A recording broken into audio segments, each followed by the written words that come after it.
കുറവലങ്ങാട് വലിയതോട് കയ്യേറുന്നുവെന്ന പരാതിയിൽ ഹൈക്കോടതി നടപടികളുടെ ഭാഗമായി കോടതി നിയോഗിച്ച അഭിഭാഷക കമ്മീഷൻ വലിയതോട് സന്ദർശിച്ച് നിലവിലുള്ള സാഹചര്യങ്ങൾ വിലയിരുത്തി. അഡ്വക്കേറ്റ് സുഹൈറയുടെ നേതൃത്വത്തിലുള്ള ഏകാംഗ അഭിഭാഷക കമ്മീഷനാണ് കുറവലങ്ങാട്ട് വ്യാഴാഴ്ച രാവിലെ മുതൽ സന്ദർശനം നടത്തിയത്. കുറവലങ്ങാട്ട് ബൈപ്പാസ് നിർമ്മാണം നടക്കുന്ന വലിയതോടിലെ മുഴുവൻ പ്രദേശങ്ങളും അഭിഭാഷക കമ്മീഷൻ നേരിൽ സന്ദർശിച്ചു. പരാതിയുമായി കോടതി സമീപിച്ചവരെയും പഞ്ചായത്ത് അധികൃതരെയും അഭിഭാഷക കമ്മീഷൻ നേരിൽ കണ്ട് വിവരങ്ങൾ ആരാഞ്ഞ് വിശദമായ റിപ്പോർട്ട് തയ്യാറാക്കി. കുറവലങ്ങാട് വലിയതോടിനെ ആശ്രയിച്ച് പ്രവർത്തനം നടത്തുന്ന കോഴ നയാഗ്ര ശുദ്ധജല പദ്ധതിയുടെയും കുറവലങ്ങാട് കർമ്മലഗിരി ശുദ്ധജല പദ്ധതിയുടെയും ജലസ്രോതസ്സുകൾ കമ്മീഷൻ നേരിൽ സന്ദർശിച്ച് ബന്ധപ്പെട്ടവരുമായി ചർച്ചകൾ നടത്തി വിവരങ്ങൾ ആരാഞ്ഞു.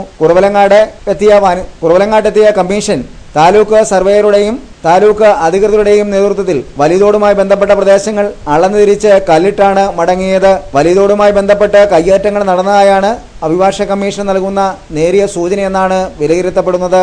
അഭിഭാഷക കമ്മീഷൻ സ്ഥലത്തെത്തിയതറിഞ്ഞ് ഗ്രാമപഞ്ചായത്ത് അംഗങ്ങളും ഒട്ടേറെ സാധാരണക്കാരും സ്ഥലത്ത് എത്തിച്ചേർന്നിരുന്നു. കുറവലങ്ങാട് ഗ്രാമപഞ്ചായത്ത് ഭരണകക്ഷി അംഗവും സ്റ്റാൻഡിംഗ് കമ്മിറ്റി ചെയർമാനുമായ Sibi Sebastian, Kuravilangad centre for socio economic and rural studies chairman PO Varkey എന്നിവർ നൽകിയ പരാതിയുടെ അടിസ്ഥാനത്തിലാണ് ഹൈക്കോടതി കമ്മീഷനെ നിയോഗിക്കാൻ തീരുമാനമെടുത്തത്. BJP ജില്ലാ സെക്രട്ടറി TA ഹരികൃഷ്ണനും കേസിൽ കക്ഷി ചേർന്നിരുന്നു. ഇവരുടെ പരാതിയുടെ അടിസ്ഥാനത്തിൽ അഭിഭാഷക കമ്മീഷനെ നിയോഗിക്കാൻ കഴിഞ്ഞ സിറ്റിംഗിൽ കോടതി തീരുമാനമെടുക്കുകയായിരുന്നു. ജനുവരി 7-ന് ഹൈക്കോടതി മുമ്പാകെ വിശദമായ റിപ്പോർട്ട് സമർപ്പിക്കുമെന്ന് അഭിഭാഷക കമ്മീഷൻ അഡ്വക്കേറ്റ് സുഹറ വ്യക്തമാക്കി.